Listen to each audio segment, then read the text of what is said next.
Ah, cool. So this is me. What does a digital project manager do? So this is going to be a window into my world. Brace yourselves. So projects start with people. So there's me in the middle, trying to juggle lots of different people. So it's not quite come out as well. So I've got accounts team, so they're kind of account managers, account execs, directors, shouting at me, saying, oh, when's this going to be done for? When can we get this done? Suppliers, so we work with a slightly different model where we don't have in-house designers or developers.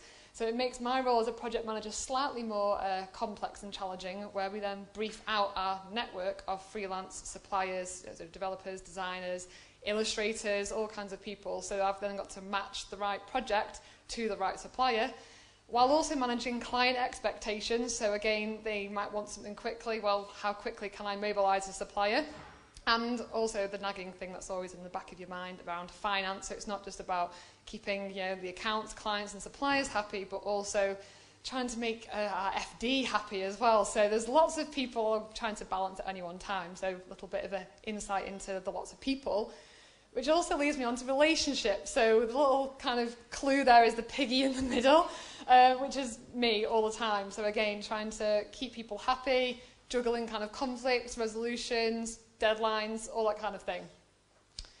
Organizer. So again, little Miss Organised in the middle. So always trying to think ahead, looking, particularly with my role and the way that we work, it's not just around being able to turn to my colleague and say, can you get started on this? You've always got to think ahead, like 2-3 steps, like, okay, well, if we're going to have client amends, we have to review it, and then also we've got to give those amends to our partner to do, and how long can they get it back? So particularly when you're working with some freelancers, they don't always tell you when you're going to be away on holiday. So you can't just think, okay, well, if I've got an in-house team, if Dave's off, like somebody else can cover. So you've got to be constantly thinking about all these different things. So that's my little Miss Organizer role. Juggling.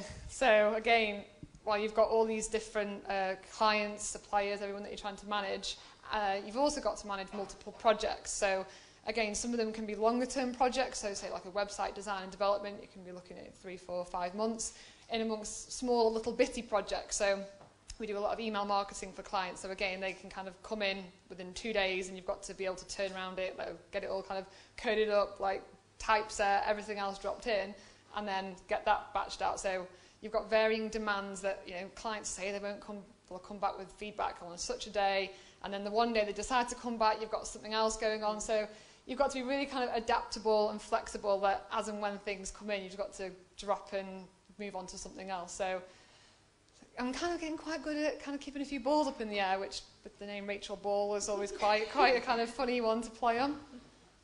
Empathy, and this is something that I'm really starting to learn in the last kind of 2 or 3 years of working in kind of digital and tech, that particularly with a lot of clients that don't have that same knowledge that we just take for granted, you'll be like, okay, just refresh the page. It's not working. It's like, oh, you just need to refresh your browser. Sorry, what? Like, you have all these conversations with people that simple things that I take for granted, that your clients, you just got to explain it to them, that sometimes, unless you're there with them, you just can't see what the problem is. And we find it even more so with browser technology as well. Again, the client like, oh, this looks awful. It's like, well, I'm on Chrome. Like, what are you on? Oh, IE7 or something. It's like, oh, for God's sake. So these little things, for me, it illustrates the point beautifully. Like, I'm there. I can see a 6. It's a 6. It's a 6. And they're like, it's a 9.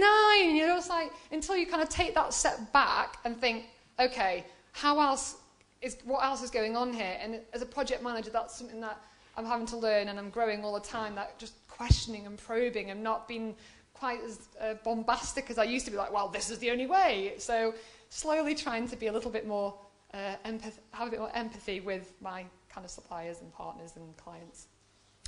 Communications is obviously massive. Again, thinking about all those little cogs in the picture. If, say, for example, me at the start, I get a bit kind of over-ambitious with how quickly something can get turned around. If I don't build in that time and communicate to suppliers when I need things, to the clients when we want the feedback, those little bits of slippage at each step of the project, before you know it, that kind of 3-month project can turn into a 6-month project. So having regular updates, and I think even more so with technology now, we can sometimes just default to email and just keeping it all online, but sometimes again just having those regular conversations and speaking to people can just help kind of resolve any kind of conflicts and confusion. And yes, it can be a bit more challenging and you might be worrying. So And finally, timing, which maybe I might be not doing so all the time now. Like 10 seconds. So again, project manager, live by plans, and this is kind of what my day can look like. Head in a spreadsheet, lots of different things, but there's some great technology out there that can really help. Trying out Smartsheet at the moment, that's great. And there we go, as a window to my life, juggling. Thank you.